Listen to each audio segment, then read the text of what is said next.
तिथि क्या है? 4 है आज ना। हाँ 4/9/2023 ना। चलो कोई नहीं, पंखा रहने दो थोड़ा सा। तो देखो हम परिमेय संख्या के बारे में पढ़ रहे हैं। किस संख्या के बारे में? चैप्टर का नाम है परिमेय संख्या। तो परिमेय संख्या में हमें पहले तो ये जानना होगा कि चैप्टर का नाम है परिमेय संख्याएं। तब परिमेय संख्याएं क्या है? इसको अंग्रेजी में कहते हैं रेशनल नंबर्स। नंबर्स एस लगा है, नंबर्स में एस लगा है।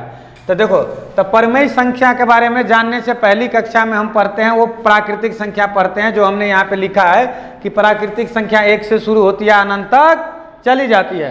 फिर हमने लिखा पूर्ण संख्या 0 से शुरू होती है अनंत तक चली जाती है। सबसे छोटी पूर्ण संख्या 0 है, जबकि सबसे बड़ी ज्ञात नहीं किया जा सकता है। सबसे छोटी प्राकृतिक संख्या 1 है, जब से सबसे बड़ी ज्ञात नहीं किया जा सकता है। चलो इसके बाद हम ये प्राकृतिक और पूर्ण संख्या पहली दूसरी कक्षा में पढ़ लेते हैं। तो तीसरी कक्षा में एक संख्या का और मतलब जन्म होता है, उस संख्या का नाम है भिन्न संख्या। कौन सा संख्या? तो देखो, प्राकृतिक संख्या हमारे पास में 1 से लेकर अनंत तक था, तो हमें पूर्ण संख्या की आवश्यकता क्यों पड़ी? तो इसलिए पड़ी कि ये 5 फीट का हमने एक लोहा का रड लाया और इस रड को हमने 2.5 फीट नीचे गाड़ दिया और 2.5 फीट ऊपर छोड़ दिया। 5 फीट एक लोहे का रड हमने लाया, उसको जमीन के नीचे आधा गाड़ दिया और आधा ऊपर गाड़ दिया।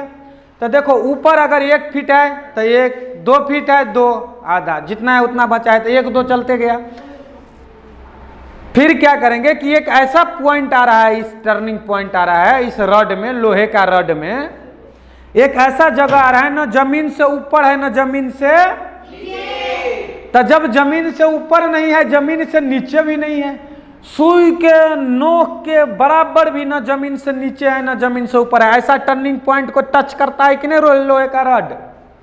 जमीन में जब हम उस रड को ठोक के नीचे डालते हैं तो एक ऐसे टर्निंग पॉइंट को टच करता है जो सुई के नोक के बराबर भी न ऊपर है न नीचे है। तो जो न नीचे है न ऊपर है, उस स्थान के लिए मुझे एक संख्या चाहिए था मैथमेटिक्स में। उस समस्या को हल करने के लिए, उस स्थान को चिन्हित करने के लिए, उस स्थान के नाम देने के लिए गणित की भाषा में, गणित की लैंग्वेज में, तो हमने उसके लिए हमारे पूर्वजों ने 0 का आविष्कार किया। रामायण में आपने 0 के बारे में सुना होगा कि इनके 100 पुत्र थे या 100 नाती थे रावण के, तो 100 तो 1 पे 00, 100। तो रामायण के काल में ही 0 का आविष्कार हुआ था। महाभारत में आपने सुना था किसी का 100 पुत्र था। किसका था शुभम? 100 पुत्र किसका था? तो उसका 100 पुत्र था, तो 100, तब तो 100 गणित में हुआ लिखा होगा। तो 100 मतलब हमारे पास 0 पहले से है। तो देखो, तो 0 का आविष्कार क्यों हुआ, कहां से हुआ? तो हमने पूर्ण संख्या लिया। अब क्या है कि भिन्न संख्या में क्या समस्याएं हैं, तो हमने सोचा हम तुम्हें यह बताते हैं कि यहाँ देखो, लोहे का रड को हमने 5 फीट या 6 फीट मान लेते हैं, 6 फीट लोहे का रड को हमने 3 फीट नीचे जमीन में दबा दिया और 3 फीट जमीन के ऊपर रख दिया। तो देख लो, मान लेता हूं कि ये 1 फीट जमीन के ऊपर है और यहाँ -1 फीट जमीन के नीचे है। क्या है ये टर्निंग पॉइंट? अभी मैंने लिखो, तो यहाँ तो एक प्लस में है, तो यहाँ 1 और 2 3 4 यहाँ से शुरू होती है 1 से, और सबसे बड़ी ज्ञात नहीं की जा सकती। ये तो प्राकृतिक संख्या हो गया। अब ये एक ऐसी टर्निंग पॉइंट को ये टच कर रहा है जो ना ऊपर है ना नीचे है, वो तो 0 आ गया, मतलब पूर्ण संख्या आ गया। उस टर्निंग पॉइंट में 0 मतलब पूर्ण आ गया, ये प्राकृतिक आ गया। समझ में आ रही है बात? अब देखो, पूर्ण और प्राकृतिक के बीच में मतलब इस 1 फीट वाले को 2 बराबर भागों में बांटेंगे, 2 बराबर भागों में बांटेंगे। तो इसके लिए हमें एक और नई संख्या की जरूरत पड़ी, और वो तीसरी कक्षा में उस संख्या का जन्म हो गया। और तीसरी से लेकर के हम 7वीं कक्षा तक रेगुलरली हर कक्षा में उस चीज को पढ़ते आ रहे हैं, समझते आ रहे हैं, जानते आ रहे हैं, उसके गुण धर्म को जानते आ रहे हैं। तो उस संख्या का नाम है भिन्न संख्या। कौन सी संख्या? तो हमने प्राकृतिक समझ लिया, सबसे छोटी 1 है, सबसे बड़ी ज्ञात नहीं की जा सकती है। दुनिया में कोई भी माई के लाल ज्ञात नहीं कर सकता सबसे बड़ी प्राकृतिक संख्या। अच्छा, पूर्ण संख्या सबसे छोटी 0 है, और क्यों है, कहाँ जन्म हुआ? पूर्ण संख्या की आवश्यकता है कि नहीं दैनिक जीवन में, ये भी हमने सीखा। और सबसे छोटी पूर्ण संख्या 0 है, जबकि सबसे बड़ी ज्ञात नहीं की जा सकती किसी भी व्यक्ति के द्वारा। तो ये भी हमने सीखा। अब हम भिन्न को सीखते हैं। तो देखो यहाँ पे हमें तीसरी कक्षा में सिखाया जाता है, क्लास 3 में, कि राम के पिताजी ने एक सेब लाया। क्या लाया? एक सेब। चल भाई हम भी एक सेब ला लेते हैं। राम के पिताजी ने एक सेब लाया था, तो हम भी एक सेब यहाँ पे ला लिए। ये क्या है? एप्पल। ये है एप्पल। अंग्रेजी मत बोलो भाई, गुरुकुल में पढ़ते हो तो गुरुकुल ही रहने दो, अंग्रेज नहीं बनना है। हमें हमारी भाषा समृद्ध है भाई। हमारे भाषा में सूरज को सूरज, सूर्य, दिवाकर, दिनकर और क्या क्या कहते हैं, हजारों नाम है। अंग्रेजी में एगो SUN, सन, सन के अलावा कुछ है ही नहीं। तो भाई इसमें एप्पल में मत जाता। इसको क्या किया? राम के पिताजी ने एक सेब खरीद के लाया। और राम 2 भाई थे, एक तो राम खुद था और दूसरा उनका छोटा भाई रमेश था। कौन था? तो भाई यहाँ देख लो, एक तो राम खुद था, दूसरा उनके भाई रमेश था। उनके पिताजी ने एक सेब लाया। अब समस्या उत्पन्न हो गया, राम को दे या रमेश को दे? राम को दे तो छोटे वाले रूठ जाएंगे रमेश की, भाई मुझे हमारे पिताजी सेब दिया नहीं, रोएंगे चिल्लाएंगे। तो देना दोनों को बराबर भागों में उन्होंने सोचा कि न छोटे के साथ हम भेद करें न बड़े के साथ कोई भेद करे, दोनों भाई को बराबर मात्रा में सेब दे, क्योंकि उनके पास में पैसा ही शायद एक ही सेब का था। तो इन्होंने एक सेब को 2 बराबर भागों में कट कर दिया मेरे भाई, कट कर दिया। क्या कर दिया? तो ये पूरा एक सेब ये नेचुरल नंबर में है, प्राकृतिक संख्या में था। अब इसको 2 बराबर भागों में बांट दिया, मतलब एक को हमने 2 भागों में डिवाइड कर दिया। तो एक को कितने भागों में किया? 2 में, तो 1/2, 1/2। और ये भी है 1/2। इसको हम राम को दे देते हैं, इसे हम श्याम को दे देते हैं। अर्थात संपूर्ण सेब का 1/2 भाग राम को मिला और 1/2 भाग श्याम को मिला। इससे ये सिद्ध होता है कि जब दोनों भाई से हम सेब ले लेंगे 1/1 में, 1/2 में जोड़ देंगे 1/2 को, तो एक सेब हो जाएगा। कितना हो जाएगा? सीधा। क्यों? क्योंकि आधा आधा को मिला देंगे तो एक हो जाएगा। आधा मतलब 1/2, आधा मतलब 1/2। तो 1/2 में 1/2 को मिला देंगे, कितना होगा? 1 होएगा। 1 होएगा कि नहीं होएगा? तो 1/2 प्लस 1/2। जब हमारे गुरुकुल में किसी विद्यार्थी 7वीं वाले, 8वीं वाले या 6ठी वाले आते हैं ना, तो मैं उनको यही सवाल पूछता हूं कि 1/2 में 1/2 में 1/2 को ऐड कर देंगे, अर्थात जोड़ देंगे, अर्थात मिला देंगे, तो कितना होगा? एलसीएम करना है, फलाना करना है, ढिमाका करना है। अरे भाई 1 होगा। क्यों? क्योंकि तुम्हें तीसरी कक्षा में, चौथी कक्षा में, 5वीं कक्षा में, 6ठी कक्षा में, 7वीं कक्षा में यही सिखाते आ रहा है। 3, 4, 5, 6, 7, 5 साल सीखते हो, फिर भी हमें नहीं पता कि राम के पिताजी ने सेब लाया था, उसको काट के दिया था वो। तो भाई सीखो, गणित को सीखो, पढ़ो मत। पढ़ोगे भूलोगे, सीखोगे कभी भूलोगे नहीं। तो क्या हुआ कि 1/2 क्यों हुआ? क्योंकि हमने 0 से यहां से लेकर के यहां तक के दूरी को 2 बराबर भागों में बांटेंगे तो 1/2 हो जाएगा। ये 1/2 क्या है? भिन्न है। क्या है? फ्रैक्शन। तो देखो भिन्न का जन्म क्यों हुआ, कहां हुआ? भिन्न का डिफिनेशन क्या है, परिभाषा क्या है? तो भिन्न का परिभाषा है जो P/Q के रूप में हो, जहां Q बराबर नहीं 0, P और Q कोई पूर्ण संख्या हो।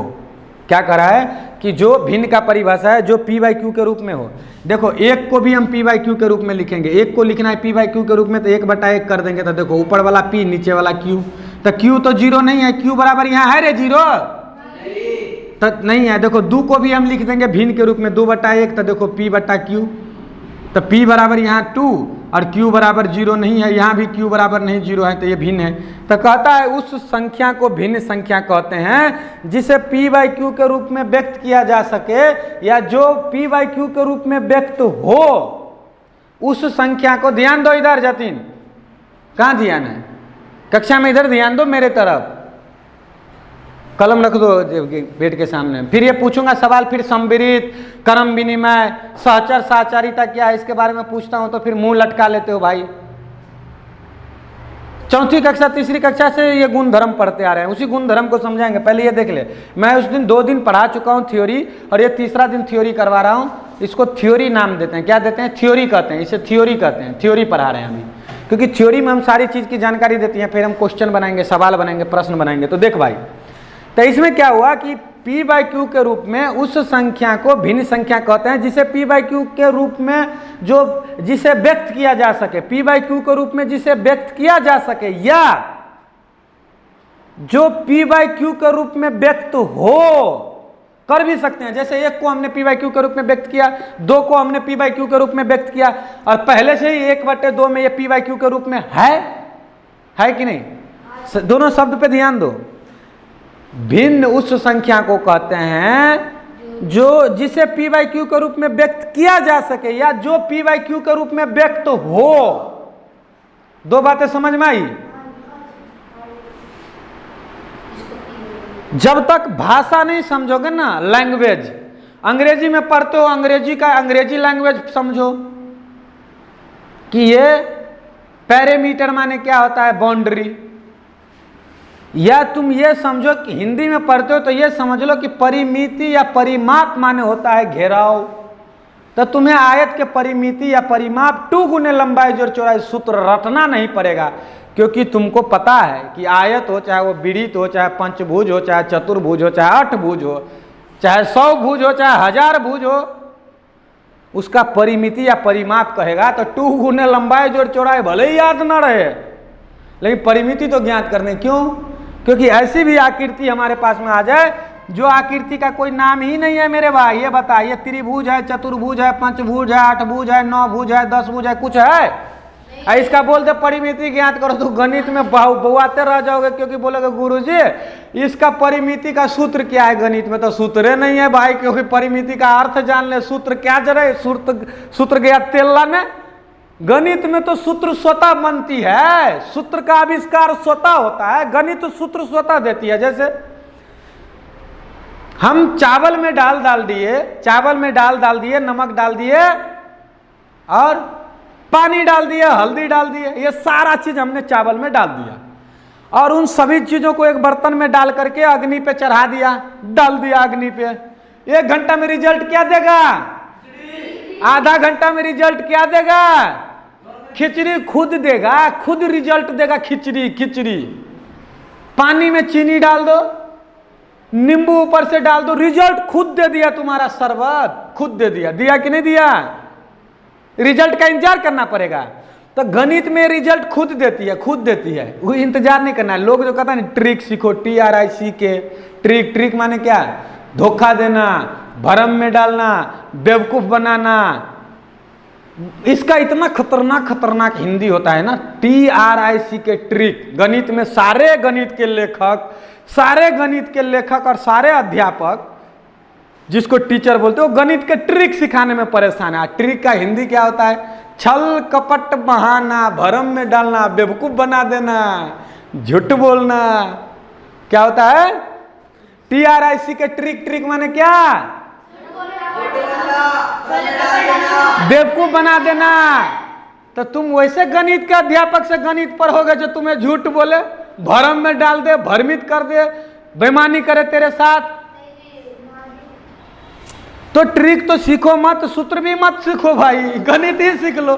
तो गणित सीख लो तो सूत्र खुद जन्म कर लो, खुद पैदा कर लो सूत्र। कितना सूत्र चाहिए? ले भाई पैदा कर, ले रे ये सूत्र है बना रे, ले रे ये सूत्र है बना रे। खुद सूत्र को जन्म करो, क्या जरूरत है ये +b का होल स्क्वायर रटो। मुझे खुद याद नहीं भाई। आयत का परिमिति पूछ लो, आयत का क्षेत्रफल पूछ लो, वृत्त का त्रिज्या पूछ लो, वृत्त का परिधि पूछ लो, वृत्त का व्यास पूछ लो, कुछ पता नहीं है। खाली सवाल दे दो, धजिया बुला देंगे।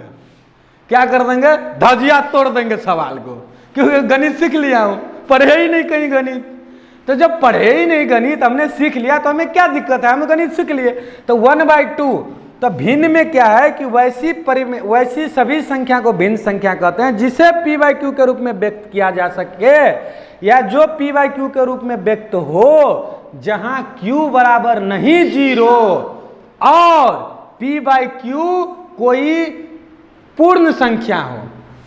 q बराबर नहीं 0 और p/q कोई पूर्ण संख्या हो। तो जैसे देखो 0/1 लिखेंगे तो 0/1 या 0/2 लिखे तो देखो p क्या है? 0, Q क्या है 2, तो यहाँ Q बराबर नहीं है 0, लेकिन P और Q में P पूर्ण है और Q भी पूर्ण है, या प्राकृतिक कह सकता है पूर्ण, क्योंकि देखो पूर्ण संख्या में 2 भी है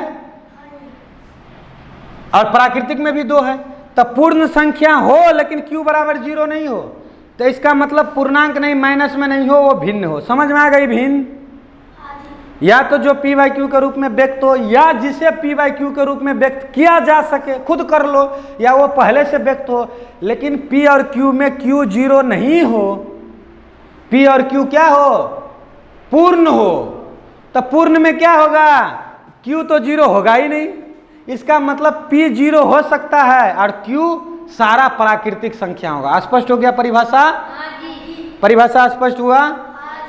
अच्छा, चलो अब ये हम पढ़ लेते हैं तीसरी, चौथी, पांचवी, छठी, सातवीं में भिन्न पढ़ लिया हमने। अब हमारे सामने में एक और संख्या जन्म ले लेती है, और वो छठी कक्षा में जब हम जाते हैं, पांचवी कक्षा को पढ़ करके पास आउट करके भिन्न के बहुत सारे गुण धर्म सीख करके, प्राकृतिक के गुण धर्म और पूर्ण संख्या के गुण धर्म सीख के, तो हम एक और संख्या से अवगत होते हैं। उस संख्या का नाम होता है पूर्णांक संख्या। कौन सी संख्या? पूर्णांक संख्या। तो भिन्न को हमने देख लिया, किसी दूसरे दो भाषा में हमने भिन्न को दो तरह से परिभाषित किया है। यहाँ पे जो P बाई क्यू के रूप में व्यक्त हो, जहाँ Q बराबर नहीं 0 हो, P और Q पूर्ण हो, एक तो ये। दूसरा परिभाषा क्या है? जो P बाई क्यू के रूप में जिसे व्यक्त किया जा सके, जहाँ Q बराबर 0 नहीं हो लेकिन P और Q पूर्ण हो। तो दो परिभाषा। अब तीसरा परिभाषा सीख ले, भिन्न वे जो किसी संपूर्ण भाग के कुछ हिस्सों को दर्शाती है, उस संख्या को भिन्न संख्या कहते हैं। जो किसी वस्तु के कुछ भाग को या कुछ खंड को, भाग, खंड, टुकड़ा या हिस्सा को दर्शाती है, उसे तो देख लो, एक हिस्सा को दर्शाती है कि नहीं, एक पूरे सेब के आधा हिस्सा को दर्शाती है कि नहीं। कि भिन्न का डिफिनेशन 3 तरीका से सीखे, और भिन्न का डिफिनेशन हम कम से कम 5-7 तरीका से भी दे सकते हैं, बशर्ते दिमाग के ढक्कन को ओपन करके बैठे तब। अब दिमाग के ढक्कन को बंद करके रखें तब नहीं दे सकते। चल मेरे भाई, ये भिन्न को हमने सीख लिया। अब क्या करना है देखो, अब हम क्या करेंगे? पूर्णांक को सीखेंगे। हमने प्राकृतिक पूर्ण और भिन्न को सीख लिया। अब देख लो पूर्णांक को। तो पूर्णांक कहाँ होता है देख ले। मैं बार बार जोर इसलिए डाल रहा हूँ क्योंकि तुम 10वीं में जाओगे, 9वीं में जाओगे, 8वीं पढ़ के ना। ऐसे तो ये है, मैंने अपने जीवन में देखा कि जो भी विद्यार्थी पहली से 5वीं कक्षा तक की गणित आती है, उसे छठी कक्षा से लेकर PhD लेवल तक में, चाहे वो किसी भी बड़े से बड़े यूनिवर्सिटी में पढ़े, किसी भी भाषा के किताब पढ़े और किसी भी स्कूल, यूनिवर्सिटी, कॉलेज में पढ़े, उसको किसी गणित के अध्यापक की जरूरत नहीं है। देखो, मैं विज्ञान की बात नहीं करता, फिजिक्स, केमिस्ट्री, इतिहास, भूगोल की बात नहीं करता, लेकिन मैं गणित की बात इसलिए करता हूँ कि गणित में किसी टीचर की जरूरत ही नहीं है। क्यों? क्योंकि गणित खुद रिजल्ट दे रही है, गणित खुद परिणाम दे रही है। समझ में आ रही बात है? गणित खुद दे रही है। कुछ ना कुछ तुम गतिविधि करोगे तो उसका रिजल्ट खुद आएगा। जैसे पानी में तुमने नमक डाल दोगे और किसी को दे दोगे तो नमकीन पानी हो जाएगा। पानी में तुमने चीनी डाल दिया, किसी को दे दिया, मीठा पानी हो गया, शरबत बोल दो। कुछ ना कुछ तो करोगे। तुम्हारे घर में चावल है, आटा है, आटा में पानी डाल दोगे, उसको कुछ ना कुछ करोगे, आग पे जला दोगे, फिर वो रोटी बनेगा। रोटी नहीं बनेगा भाई, कुछ ना कुछ तो बनेगा, फिर वो पक ही जाएगा, खा ही लोगे, पेट तो भर ही जाएगा। तो गणित में कुछ ना कुछ करते रहो, कुछ ना कुछ तो देता ही है। ठीक है जी, कुछ ना कुछ यूनिक चीज ही देती है, कुछ ना कुछ वहाँ काम ही है। तो गणित से डरने वाली चीज नहीं है भाई। चल अब आगे बढ़ते हैं। तो हमें एक पूर्णांक संख्या की जरूरत पड़ती है। हमने क्या कहा कि एक 6 फीट का रड हमने लाया, 3 फीट को नीचे में गाड़ दिया और 3 फीट को ऊपर में रख दिया। ऊपर वाला सारा समस्या खत्म, पूर्ण भी खत्म, प्राकृतिक भी खत्म, आप भिन्न भी खत्म। अब नीचे वाला में हम चलते हैं। देखो ये जो 1 फीट नीचे हमने गाड़ा है और 1 फीट यहाँ पे ऊपर लिखा है, तो ऊपर वाले 1 फीट के लिए हमें एक है प्लस में, लेकिन हमारे पास माइनस में 1 नहीं है। देखो, हमने प्राकृतिक संख्या पढ़ा, माइनस में है ही नहीं। हमने पूर्ण पढ़ा, माइनस में है ही नहीं। तो भाई ऊपर वाले के लिए जो ना ऊपर है, जो ना नीचे है, उसके लिए तो हमने 0 बना लिया। जो 0 से शुरू होकर के और एक तक जाती है, एक तक की दूरी है तो उसको हमने एक बना लिया, 1 feet 2 feet 3 feet 1 kilometre 2 kilometre 1 गज 2 गज 1 मीटर 2 मीटर ऐसे करके तो बना लिया। और 1 और 2, 1 0 और 1 के बीच को हमने डिवाइड करना हुआ, एक चीज को 2 बराबर भागों में, तो हमने उसको 2 भिन्न बना लिया। राजकुमार अब हमें नीचे वाले को डिवाइड करना है, किस वाले को? तो हमने बताया था ना कि प्लस चिन्ह का मतलब होता है जेब में रुपया, हाथ में रुपया, गर्मी, ऊंचा या भूमि तल से ऊंचा। माइनस चिन्ह का मतलब होता है कर्जा, खर्चा, हानि, नुकसान, घाटा, ठंडा या भूमि तल से नीचे।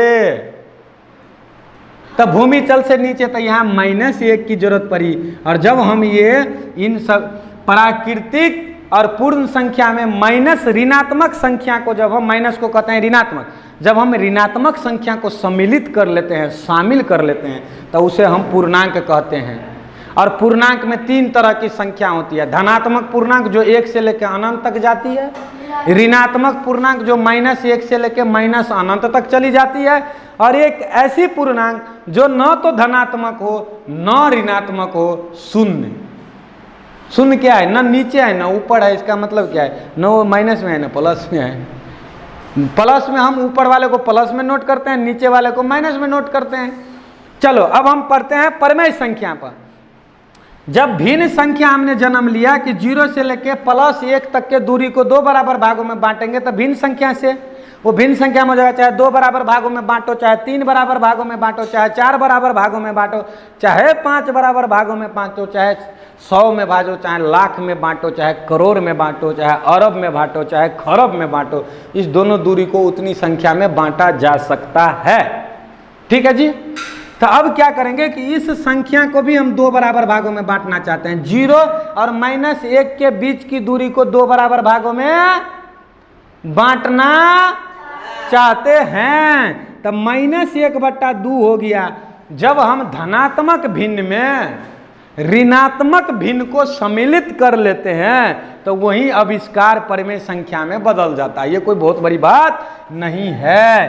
तो देख लो, अब देखो, ये सभी संख्याएं परमेय संख्याएं, प्राकृतिक भी परमेय है, पूर्ण भी परमेय है, भिन्न भी परमेय है, पूर्णांक भी परमेय है। लेकिन परमेय संख्या ये सारी संख्याएं नहीं है। सिखाया था।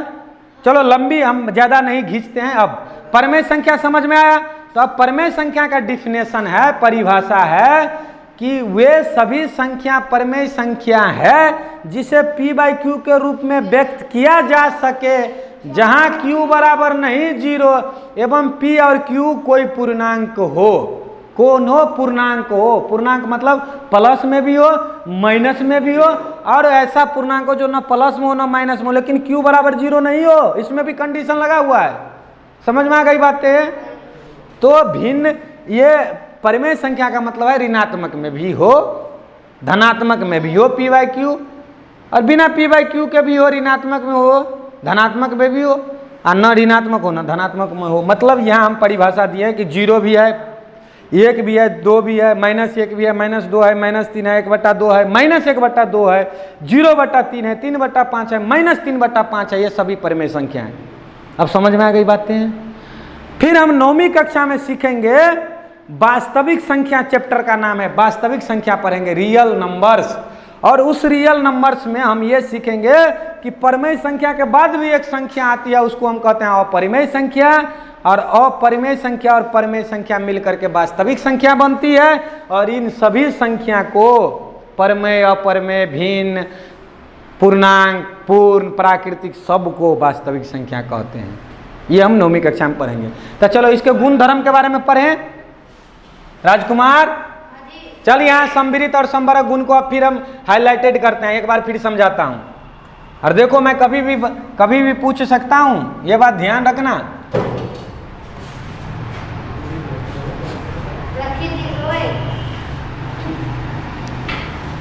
चले संवृत शुरू करें। देखो, इस सभी संख्या को हमने पढ़ा, प्राकृतिक, पूर्ण, भिन्न, पूर्णांक, परिमेय। तो इसके कुछ गुण धर्म होते हैं। क्या होते हैं? और उस गुण धर्म का हम कुछ नाम देते हैं। क्या देते हैं? उल्टा पुल्टी करके देखते रहते हैं, उल्टा पुल्टी करके देखते रहते हैं। कि भाई पानी में खाली नींबू डाल के पीते हैं कैसा लगता है, फिर उसी पानी में भाई नींबू और नमक डाल के पीते हैं तो कैसा लगता है, और उसी पानी में गुड़ और नींबू डाल के पीते हैं तो कैसा लगता है। तो तीनों अलग अलग टेस्ट लगेगा कि नहीं लगेगा, तीनों का अलग अलग गुण धर्म होएगा कि नहीं, जब हम उसको जांचेंगे परखेंगे लाइव में तो पक्का होएगा भाई। तो चलो इसका गुण धर्म देखते हैं। तो गुण धर्म 4 संक्रियाओं पर होती है। कितने संक्रियाओं पे? 4। गणित में 2 संक्रियाएं, मूल 2 संक्रियाएं हैं, जोड़ना और घटाना।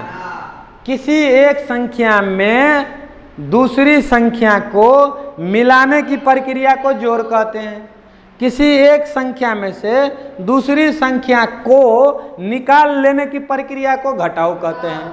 किसी एक संख्या में उसी संख्या को बार बार मिलाने की प्रक्रिया को गुणा कहते हैं।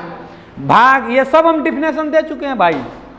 भाग, किसी एक संख्या में से किसी दूसरी उसी संख्या को बार बार निकाल लेने की प्रक्रिया को भाग कहते हैं। देखो भाग में निकाल लेते हैं बार बार किसी एक संख्या को, बार बार जो दी वाली संख्या में से। गुना में से किसी एक संख्या में से उसी को जोड़ देते हैं। तो गुना क्या है? जोड़ ही तो है। 5 गुने 3 मतलब क्या है कि 5 को 3 बार हम जोड़ रहे हैं। बात स्पष्ट? तो चलो, तो देखो प्राकृतिक संविरित या संबरक गुण का मतलब क्या होता है पहले ये समझ लो। रक्षित सोने के लिए आया है? इससे भी ज्यादा जोर से तुमको पढ़ाएं। यहाँ पे एक टीचर था, उसका नाम था, ऐसे नाम नहीं लेना चाहिए, उसका नाम था सचिन। वो मुझे विद्यार्थियों के सामने में कहा करता था कि भाई गज्जा है ही तो सामने में है। कोई ऐसा विद्यार्थी बोलो कि तुम्हारे सामने में कहा था कि रे थोड़ा धीरे बोल। हालांकि हमसे आयु में छोटा था, हमसे रिसर्च में छोटा था, वो एक अध्यापक था, मैं एक रिसर्चर हूँ। तो उसमें मेरे में जमीन आसमान का फर्क है। वो केवल हरियाणा बोर्ड को पढ़ा होगा, वो केवल हरियाणा को देखा है, हम संपूर्ण भारत को देखे हैं। तो कहने का मतलब यह है, लेकिन उन्होंने मुझे बोला था धीरे बोलो। जब तुमको इतनी जोर से, इतने इंटरेस्टिंग, इतने मज़ेदार, इतने सच्चाई के साथ, इतना समझा के, इतना बुझा के, इतना घुसा के, इतना उस चीज में कार्य में ले जाके पढ़ाते हैं, तब तुम ऐसे सोते हो। अब मतलब इंटरेस्ट नहीं है, मजा नहीं है, मर गई है आत्मा, या तुम मर गए हो, या तुम्हारी शरीर डेट बदी हो गई है, मर गए हो, लाश हो। क्यों? इंटरेस्ट लो, इंजॉय के साथ पढ़ो। कौन सा रटने के लिए दे रहा हूँ कि उसको रट के लाना कल? बोला आज तक मैंने कभी? मैं यहाँ इस गुरुकुल में जनवरी से हूँ, आज तक किसी को कोई बोला कि रट के आ जाना? अगर कोई माई के लाल है तो हमें बोले, आरोप लगा के दिखाओ कि तुमने बोला ये सामान रट के ला किसी विषय में। तो एंजॉय कर, मस्ती कर, ना कॉपी की कलम कराओ, ना लिखने को दे रहा हूं भाई, मस्ती करके सीख ले, सीख ले, डरने की क्या जरूरत है, मैं हूं सिखाने वाला, सीख ले भाई। तो संविरित या संबरक गुण का मतलब होता है, संविरित या संबरक गुण का मतलब सीधा सीधा जान ले कि जब दो प्राकृतिक संख्या में, जब दो प्राकृतिक संख्या को आपस में मिला देंगे, क्या करेंगे? मिला देंगे। मिला देंगे मतलब योग करेंगे, जोड़ देंगे। तो जब दो प्राकृतिक संख्या को आपस में मिला देंगे तो एक वही प्राकृतिक संख्या ही रिजल्ट आया कि नहीं, आएगा कि नहीं। तो देखो संविरित या संबरक गुण को हम जांचते हैं प्राकृतिक संख्या पर। किस पर? प्राकृतिक संख्या पर। प्राकृतिक संख्या को अंग्रेजी में कहता है नेचुरल नंबर। तो चलो नेचुरल नंबर पे जांचते हैं। पहला जांचते हैं जोड़ पर। किस पर? तो देख लो, एक है प्राकृतिक संख्या, दो भी है प्राकृतिक संख्या, दो प्राकृतिक संख्या है। तो ये एक में दो को जोड़ेंगे तो 3 होगा, तो ये क्या प्राकृतिक नहीं है? तो जब दो प्राकृतिक संख्या को आपस में जोड़ते हैं तो रिजल्ट एक प्राकृतिक संख्या ही आता है। इसका मतलब है जोड़ के अंतर्गत प्राकृतिक संख्या संविरित या संबरक नियम का पालन करता है या करती है। ठीक है जी। चलो अब एक में से हम दो को घटा लेते हैं, घटाव पर देखते हैं। तो देखो एक में से दो को घटा लेने का मतलब क्या है? एक में से दो को निकाल लेने का मतलब क्या? कि मेरे पास 1 रुपया है और 2 रुपया का सामान लेने जा रहा हूं। फॉर एग्जाम्पल, उदाहरण के लिए 2 रुपया में दाढ़ी बनाने वाला ब्लेड मिलती है हाय भाई, तो हमने 1 रुपया लेके दुकानदार के पास पहुंच गया, बोला भाई ये ले ले, ये बरौंदा बरौंदी में हमने पहुंच गया, लाडवा में पहुंच गया, भाई 1 रुपया है भी कि नहीं है देख लेता हूँ।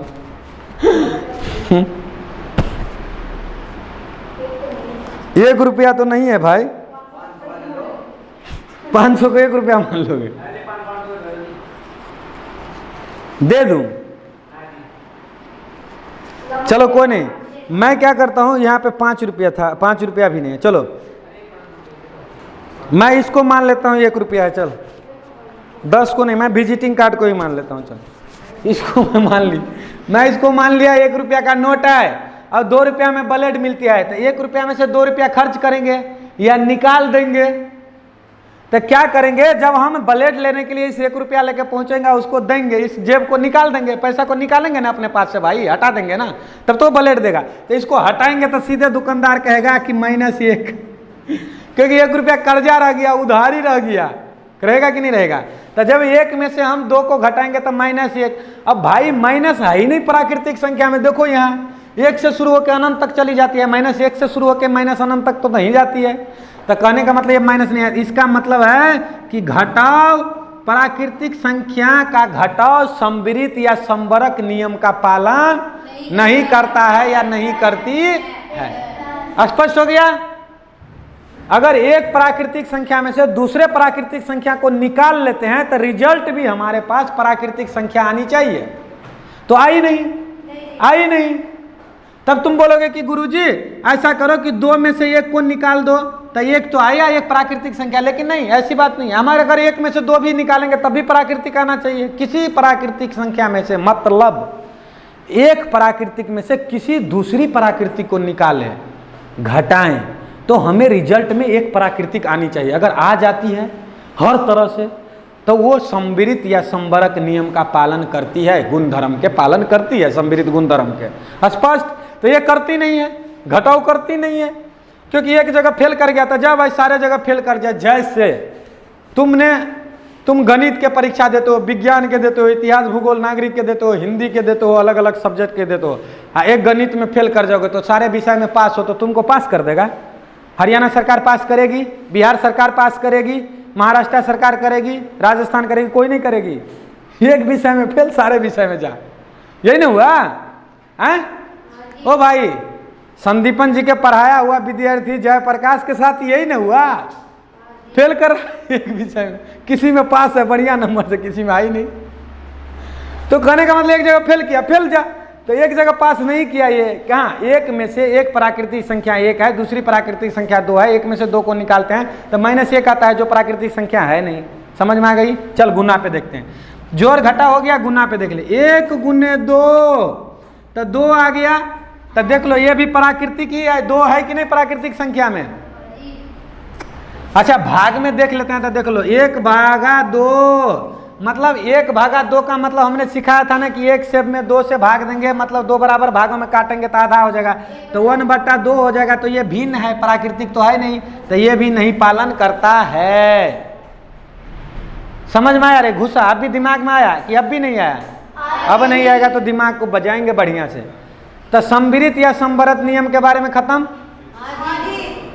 तो संवृत या संवरक नियम जो है वो जोड़ पर और गुना पर काम करता है, गुण धर्म काम करता है गुना और जोड़ पर, लेकिन घटाव और भाग पर नहीं, घटाव और भाग पर नहीं। चले अब हम प्राकृतिक कर लिए, पूर्ण पे चले।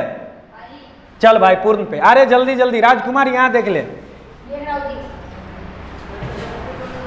चलो पूर्ण पर देख लेते हैं, पूर्ण पर देख लेते हैं संवृत या संवरक गुण का गुण धर्म नियम।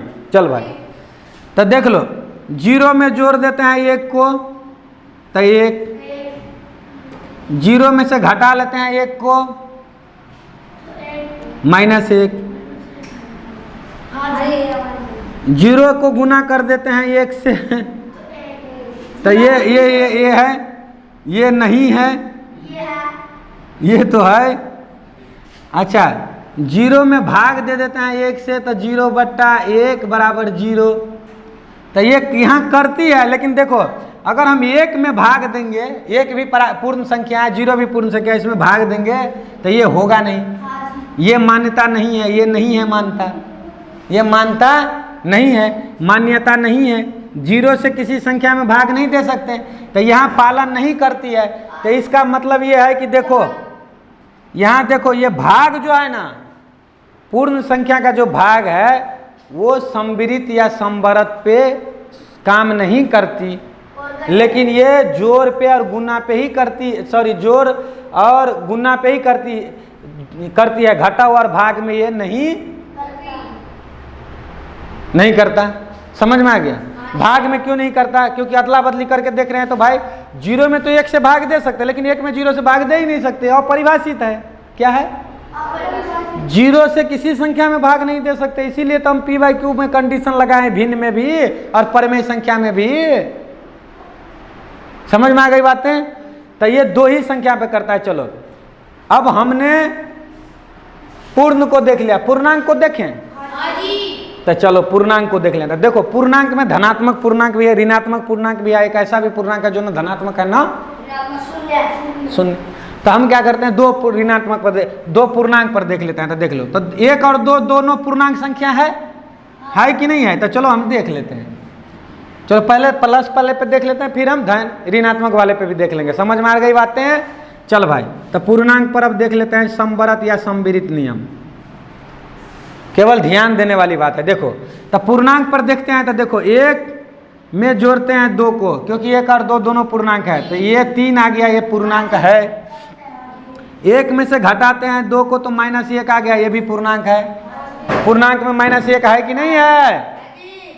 अच्छा, एक को गुना करते हैं 2 से, तो देख ले मेरे भाई, तो ये है 2, ये भी पूर्णांक है। अच्छा देख ले, एक में भाग देते हैं 2 से, तो आता है 1/2। ये भिन्न है या परिमेय है? ये नहीं है पूर्णांक। तो मतलब पूर्णांक घटाव में संवृत नियम का पालन करती है, जोड़ में और गुना में करती है, लेकिन भाग में। स्पष्ट हो गई बात? और देख लो दूसरा पूर्णांक पे, तो धनात्मक पे हमने देखा, अब हम ऋणात्मक पर देख लेते हैं। जैसे -2 में जोड़ेंगे 3, तो देख लो तब भी 1 आ जाएगा। या मान लो 2 में जोड़ेंगे -3, तब भी आ जाएगा -1। तो ये दोनों पूर्णांक है कि नहीं है? प्लस वाला भी माइनस वाला भी। तो ये काम करता है। खत्म करें इसको। अच्छा, तो पूर्णांक के बाद में क्या आता है? पर हम भिन्न को नहीं लेंगे, परमेय आता है। क्या आता है?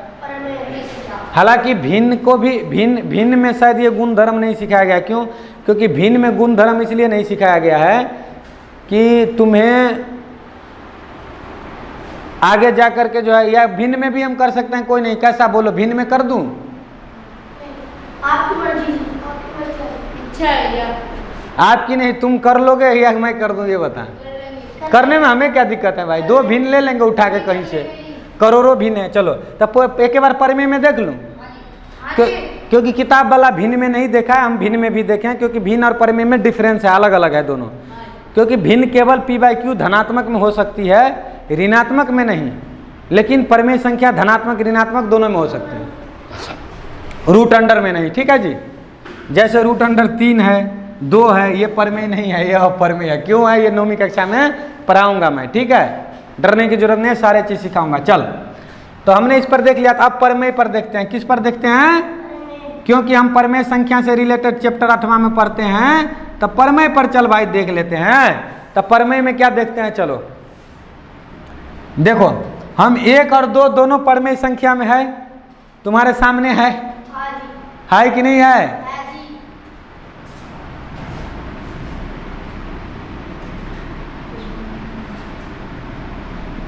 तो देख लो भाई, हम 1 में 2 को जोड़ते हैं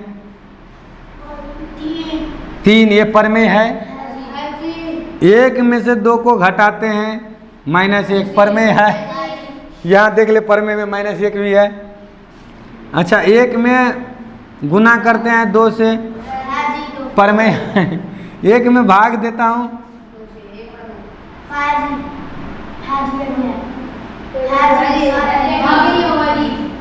लेकिन भाग नहीं होगा। क्यों? क्योंकि देख ले भाई, यहाँ देख ले, अगर 0 में भाग देता हूँ 1 से, 0 और 1 दोनों परमेय है, तो भाग देता हूँ तो 0/1 अर्थात 0 होता है, तो ये भी प्रमेय है।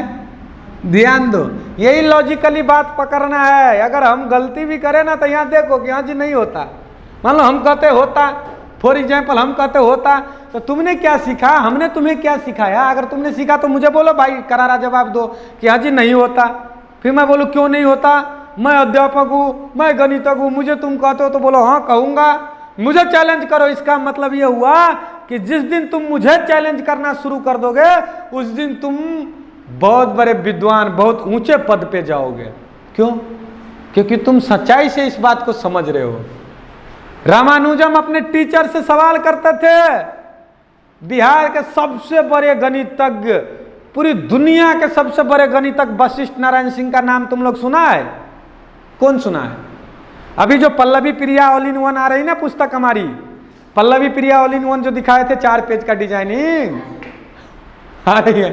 पल्लवी प्रिया ऑल इन वन में व से वशिष्ठ नारायण सिंह को पढ़ाएंगे, व से वशिष्ठ नारायण सिंह को, ऊ से उधम सिंह को, क से ऋषि कनाद को, ढ से ढक्कन को। ढक्कन माने क्या? गजेंद्र तुमको तो समझाया था ना, ढ से ढक्कन। भोजन पकाते समय बर्तन के ऊपर में ढक्कन नहीं रखना चाहिए, क्योंकि आयुर्वेद के सबसे बड़े महर्षि बागभट्ट ऋषि ने आयुर्वेद शास्त्र में ये कहे हैं कि जिस भोजन को पकाते समय सूर्य का प्रकाश और पवन का स्पर्श न हो वो भोजन भोजन नहीं, विष है, धीमा जहर है।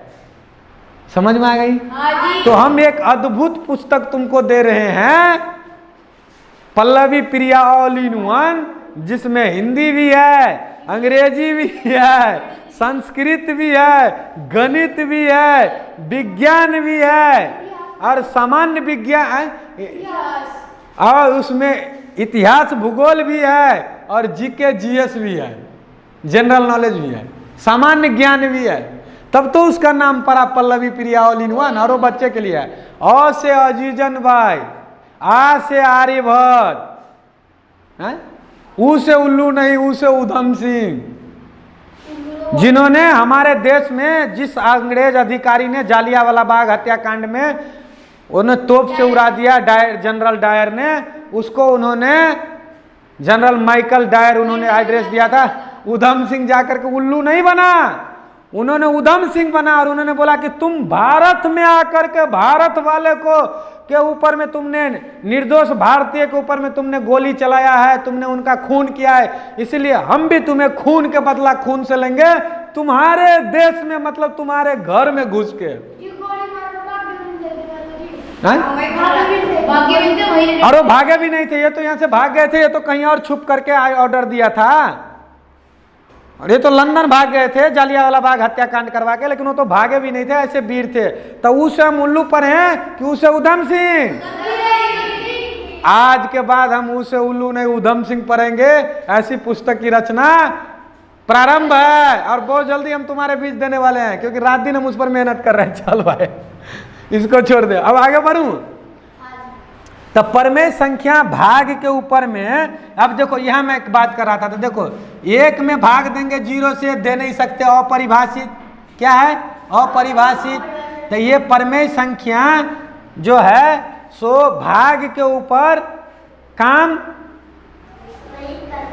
नहीं करता। समझ में आ गया बात? भाग तुम्हें बार बार टच करेगा, भाग तुम्हें बार बार डिस्टर्ब करेगा। खत्म हो गया। अब हम क्रम विनिमय पे चले खटाखट, इसको खत्म कर दे, 2 खत्म हो जाएगा फिर 2 रहेगा। चलो क्रम विनिमय आसान है, चलो भाई धराधर कर देते हैं क्रम विनिमय। दूसरा नियम समविरित या समवरक घुसा दिमाग में, सीख लिया?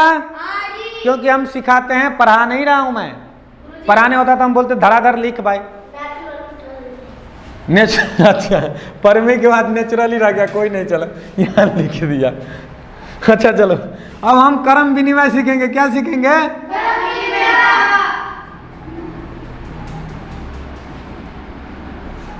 क्रम विनिमय नियम ठीक है भाई।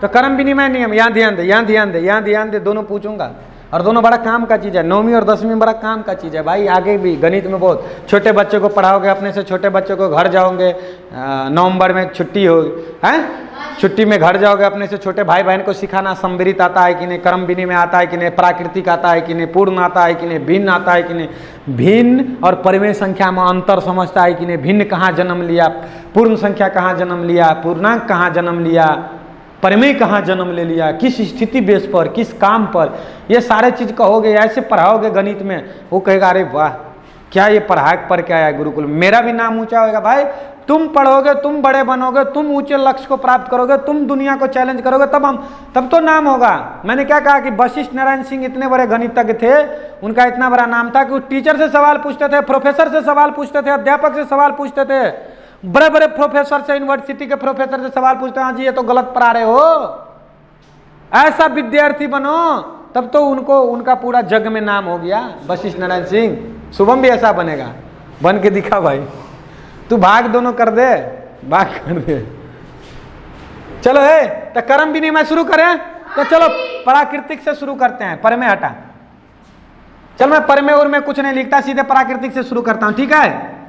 चलो यहां देखो, क्रम विनिमय नियम का मतलब ही है क्रम को बदल देना, विनिमय मतलब अदला बदली कर देना, विनिमय मतलब अदला बदली कर दो, अदला बदली, इधर को उधर, उधर को उधर।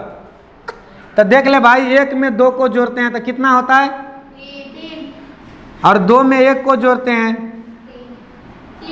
क्रम को बदल दिए, या तो 1 में 2 को जोड़ ले या 2 में 1 को जोड़ ले।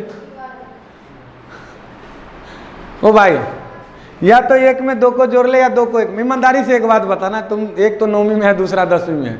अच्छा, जिस तरह से हम तुम्हें सिखा रहे हैं या सिखाने की कोशिश कर रहे हैं, मैं बहुत बड़े विद्वान तो नहीं हूँ, या मुझे बहुत सारा धन तो नहीं है कि मैं इतना रिसर्च करूं, लेकिन जो भी कुछ है, इस तरह से अगर तुम लोगों को मेरे ही जैसा कोई अध्यापक दिलचस्पी वाला, इंटरेस्टिंग, सीख के सिखाने वाला मिल जाता, तो क्या तुम सारे लोग गणितज्ञ नहीं होता, वैज्ञानिक नहीं होता, कोई दिक्कतें आती? आज जो इतना हमें स्ट्रगल करना होता है, आज हमें मेहनत करना पड़ता है।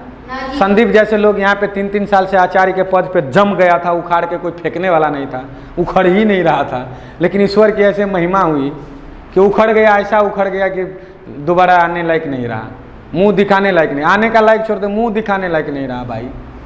तो कहने का मतलब उन्होंने ऐसा जोड़ दे के, ऐसे समझा के करना चाहिए था, कोई बहुत बड़ी बात नहीं, क्रम को उल्टा पटली कर दिए तो तीनों हो गया।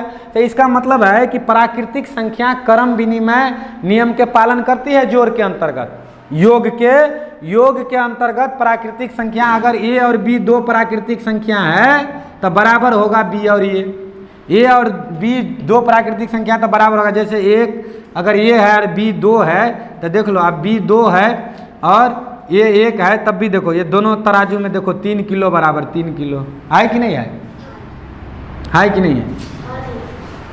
केवल और केवल एक बात स्पष्ट कर लो, देखो विद्यार्थी का तो दोष है ही, लेकिन मैं ही ऐसा हूँ जो मैं विद्यार्थी के अलावा अध्यापक, प्रोफेसर और किताब के लेखक का भी दोष देता हूँ। किस किस को दोष देता हूँ? अध्यापक का भी दोष देता हूँ, किताब के लेखक का भी दोष देता हूँ, और विद्यार्थी का भी दोष देता हूँ कि कोई व्यक्ति नहीं सीखता है तो इन सब का दोष है।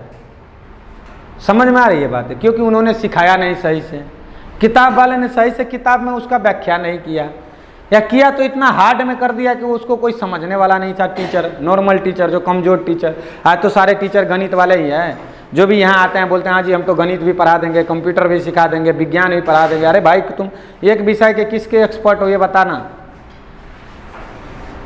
पढ़ाने के लिए तो सब विषय सब पढ़ा दो, के लिए एक्सपर्ट किसके हो?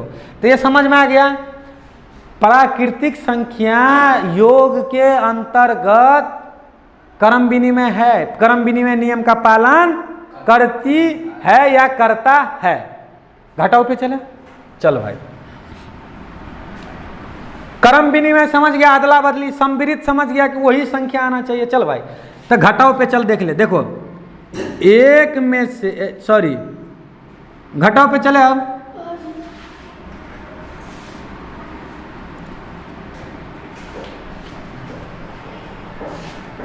तो देखो एक में से घटाते हैं दो को, कितना आएगा -1।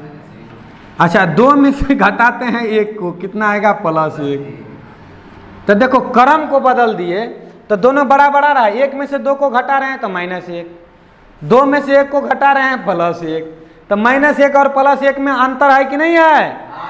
क्या अंतर है भाई बता जतीन? एक में +1 में और -1 में, -1 में और +1 में क्या अंतर है? फर्क, डिफरेंट। एक हमारे जेब में रुपया और -1 का मतलब है कि हमें किसी आदमी को देना है 1 रुपया जाके, तब वो छोड़ेगा। है विनीत? एक ऋणात्मक एक धनात्मक है।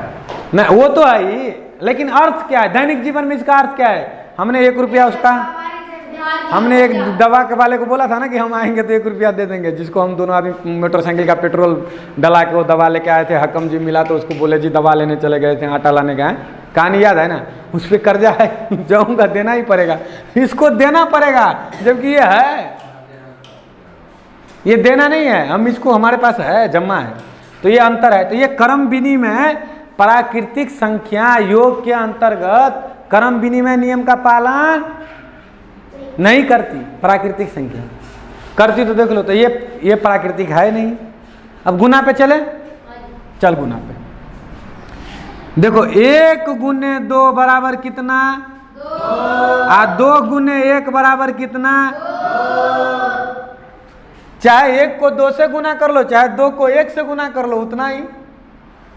तो प्राकृतिक संख्या गुना के अंतर्गत क्रम विनिमय नियम का पालन। चलो अब भाग पे चले, धराधर चल भाई। 1/2 बराबर 1/2 मतलब आधा। ठीक है, अब देख लो 2/1 मतलब पूरा 2 पूरा।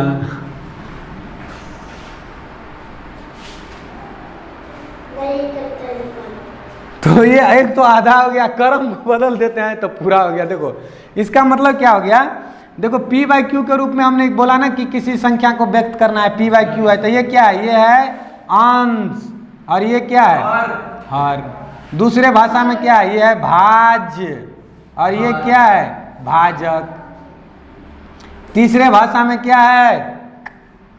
रोटी की संख्या, खाने वालों की संख्या, ना वो सुनिए रे मूर्ख को 10वीं कक्षा में बीज गणित में सुनिए सुन। हाँ यहाँ लिखा हुआ, ये लिखा हुआ है कि नहीं? तो देखो, तो यहाँ 1 रोटी है, खाने वाला 2 है, तो आधा ही मिलेगा ना। यहाँ 2 रोटी है, खाने वाला 1 है। इसको लिख सकते हैं ना 2/1 को हम लिख सकते हैं 2/1 मतलब 2। तो क्रम विनिमय नियम का पालन प्राकृतिक संख्या भाग के अंतर्गत क्रम विनिमय नियम का पालन नहीं करती है। एक तो ये हो गया, दूसरा क्या हो गया देख ले। देखो 0 में हम जब भाग देंगे 1 से तो ये हो जाएगा 0/1 बराबर 0, लेकिन हम 1 में भाग ही नहीं दे सकते 0 से। तो देखो इसमें कौन कौन क्रम विनिमय नियम का पालन किया? गुना, जोड़, बस घटा और भाग नहीं किया। चलो घटा और भाग क्रम विनिमय नियम का पालन नहीं किया। अच्छा, तो अब तो हमने प्राकृतिक संख्या देख लिया, पूर्ण संख्या देख लूँ धराधर, इसके बाद पूर्ण के बाद पूर्णांक और सीधे पर में देखेंगे। चल भाई, तो अब हम देखते हैं पूर्ण संख्या। क्या देखते हैं? पूर्ण संख्या। तो पूर्ण संख्या पे आजा भाई, आजा, यहाँ देख ले राजकुमार। तो देख ले भाई, पूर्ण संख्या पे देखता हूँ, देख ले। 0 जोड़ 1 बराबर 1, 0 माइनस 1 बराबर, नहीं नहीं नहीं नहीं नहीं नहीं नहीं, क्रम विनिमय देखना है। क्या देखना है? तो देख लो, 1 में 0 में 1 को जोड़ लो, चाहे 1 में 0 को जोड़ ले तब भी +1। तो क्रम विनिमय नियम का पालन पूर्ण संख्या योग पर करता है या करती है? स्पष्ट है? जीरो में एक को जोड़ ले तब भी एक, एक में जीरो को जोड़ ले तब भी एक, खत्म। चल घटाओ पे देखो, हाँ जी। जीरो में से एक को घटाएंगे माइनस एक, अच्छा एक में से जीरो को घटाएंगे प्लस एक, काम नहीं करती, दोनों बराबर है, क्रम विनिमय बदल दिया।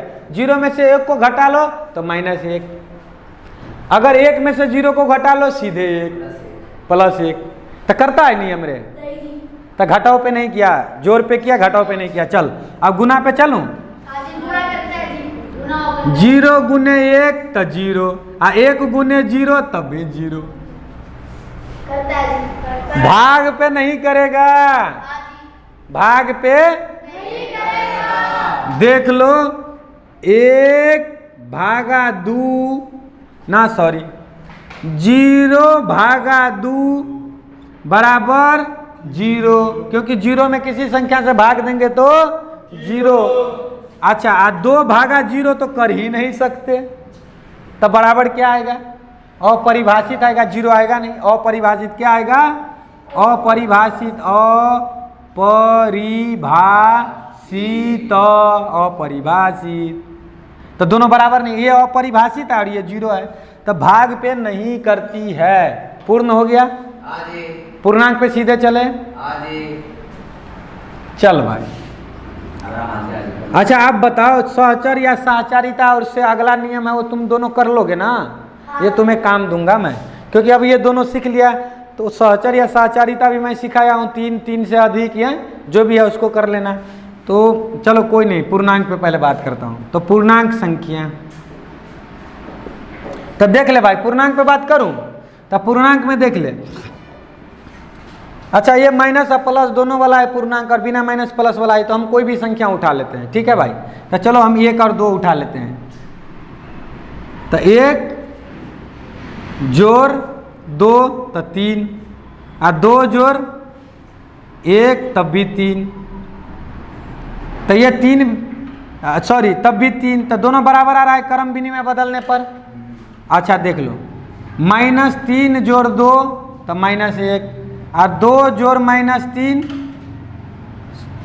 तब भी माइनस एक, आया कि नहीं आया, क्रम विनिमय बदल दिए, देख रहे, पूर्णांक में क्रम को बदल देते हैं, दो पूर्णांक संख्या को आपस में जोड़ते हैं और उसको क्रम बदल के भी जोड़ते हैं, तो रिजल्ट बराबर आता है। आ रहा है, और कोई है तुम्हारे पास में तो बोल दे उसको, माइनस प्लस वाला भी ले लिया, बिना माइनस प्लस वाला भी ले लेते हैं। जीरो जोड़ माइनस दो, तो देख लो माइनस दो ही, अब माइनस दो जोड़ जीरो तब भी माइनस दो ही, हो गया कंसेप्ट क्लियर। तो पूर्णांक योग के अंतर्गत क्रम विनिमय नियम का पालन करती है, देखना सामने रिजल्ट बराबर है, अदला बदली करते हैं, अरे भाई मेरे एक में दो को जोड़ेंगे तब भी तीन, और दो में एक को जोड़ेंगे तब भी, माइनस तीन में दो को जोड़ेंगे तब भी माइनस एक, और दो में माइनस तीन को जोड़ेंगे तब भी माइनस एक, है कि नहीं। जीरो में माइनस दो को जोड़ेंगे तब भी माइनस दो, माइनस दो में जीरो को जोड़ दोगे तब भी माइनस दो, समझ में आ गई बातें, है ना, बराबर है ना। चल तो जोड़ में हो गया, घटाओ में करूं, चल घटाओ में देख ले, एक में से घटाता हूं दो को माइनस एक, ये भी पूर्णांक है कि नहीं भाई। चलो ये पूर्णांक घटाना नहीं है, बराबर होना चाहिए। चलो अच्छा, दो में से घटाता हूं एक को, बराबर होना चाहिए, पूर्णांक नहीं होना चाहिए, हमेशा याद देना इस बात को, बराबर होना चाहिए रिजल्ट। तो देख लो, तब प्लस एक हो गया। अच्छा देख लो, जीरो में से घटाते हैं दो को, तो ये हो जाएगा तुमको माइनस दो, होगा ना रे, और दो में से घटाते हैं जीरो को तो सीधे दो हो गया, ये बराबर नहीं है, न तो ये दोनों बराबर है न तो ये बराबर आ रहा है। मतलब ये है कि एक में से घटाएंगे दो को तो माइनस एक आता है, जबकि दो में से एक को घटा लेंगे प्लस एक आता है। तो ये क्रम विनिमय नियम घटाओ पर, पूर्णांक का क्रम विनिमय नियम घटाओ पे पालन नहीं करती है, क्रम को बदल देते हैं तो रिजल्ट बदल जाता है, बराबर बदल जाता है। बदल गया कि नहीं बदल गया, एक में से घटा लिए दो को तो माइनस एक आ गया, दो में से एक को घटा लेते हैं प्लस एक आ जाता है। क्रम को बदलते हैं तो नहीं पालन करता है। समझ में आ गई बात है। तो इसका मतलब ये हो गया कि a घटे b बराबर नहीं होगा b घटे a परिमेय संख्या में। समझ में आ रहा है। ए भी दो पूर्णांक संख्या है तो a घटे b बराबर नहीं होगा b घटे a है यहाँ पे बराबर। a मान लो 1 है b 2 है तो घटता है तो बराबर होता है नहीं होता। चलो गुना पे देखें, घटाव पालन नहीं किया, गुना पे देखें। चल गुना पे देख ले। अच्छा देख ले, 1 गुने 2 तब भी 2 और 2 गुने 1 तब भी 2 हो गया। अच्छा एक बात और देख ले, -3 गुने 2 तब भी -6 और 2 गुने -3 कर दे तब भी -6 है कि नहीं। क्रम को बदल दिए कि नहीं। -3 को 2 से गुना कर दो तब भी -6, 2 को -3 से गुना कर दो तब भी -6। क्रम बदल दिए तब भी गुना में कोई फर्क आया। गुणनफल में गुणनफल तो बड़ा बढ़ी आया। क्रम को जबकि बदल गए, -3 को 2 से गुना करता हूँ तब भी -6, 2 को ही मैंने -3 से गुना कर लिया तब भी -6। स्पष्ट है क्रम को बदलने से। तो गुना करती है अर्थात a गुने b बराबर होएगा b गुने a। क्रम विनिमय नियम, पूर्णांक क्रम विनिमय नियम के अंतर्गत गुना में क्रम विनिमय नियम के अंतर्गत पालन करती है। क्रम विनिमय नियम का पालन गुना करती है पूर्णांक के अंतर्गत। ठीक है भाई, भाग पे चले। चल भाग पे आज जा रे, भाग पे आ जाए। 1 भागा 2 बराबर 1/2 और 2 भागा 1 बराबर 2। क्रम को बदल देते हैं तो बड़ा देखो, 1 रोटी को 2 आदमी को देते हैं, 2 आदमी को खिलाते हैं तो 1 आदमी को कितना रोटी मिलता है? आधा। तो 1/2। जबकि 2 रोटी को 1 आदमी को दे देते हैं तो 2, तो बराबर है नहीं। क्रम बदल दिए ना, क्रम बदल दिए ना, क्रम बदल दिए कि नहीं बदल दिए। तो कोई नहीं, छोड़ दो, रहने दो, चलता। तो ये क्या करता है कि ये क्रम विनिमय नियम भाग का पालन नहीं करता पूर्णांक के अंतर्गत। ठीक है भाई, पूर्णांक के अंतर्गत रिजल्ट नहीं आ रहा। देखो अच्छा, 0 में भाग देंगे 1 से 0 तो 0, 1 में भाग ही नहीं दे सकते 0 से। समझ में आया? समझ में आ रही? तो भाग और घटाव पालन, भाग और घटाव पालन, जोड़ और गुना करते हैं। पूर्णांक हो गया। चल परिमेय संख्या पर सीधे चले आप। चलो परिमेय संख्या देख लो। अच्छा परिमेय संख्या में आ जा भाई। 1 और 2 दोनों परिमेय संख्या है तो पहले 1 और 2 पे कर लेता हूं। चल देख ले। तो 1 जोड़ 2 बराबर कितना? 3। एक परिमेय संख्या है कि नहीं? अच्छा नहीं सॉरी, क्रम विनिमय पे देख लेता हूँ परिमेय संख्या में। देख लो 2 जोड़ 1 तब भी 3 है, बराबर है, दोनों बराबर है। अच्छा जोड़ पे करती है। फिर घटाव पे देख लेता हूँ। 1 घटे 2 तो -1 और 2 घटे 1 तो +1। तो ये घटाव पे नहीं करती है। परिमेय संख्या है दोनों, क्योंकि देख ले भाई परिमेय संख्या में 1 2 है, -1 2 है, बट्टा बुट्टी वाला सब है, सब है। समझ में आ गया? p/q वाला सब है। तो चलो हम इजी बेस में देख लेते हैं। चलो तो घटाव में नहीं करती, आप गुना में देख ले। 1 गुने 2 2 गुने,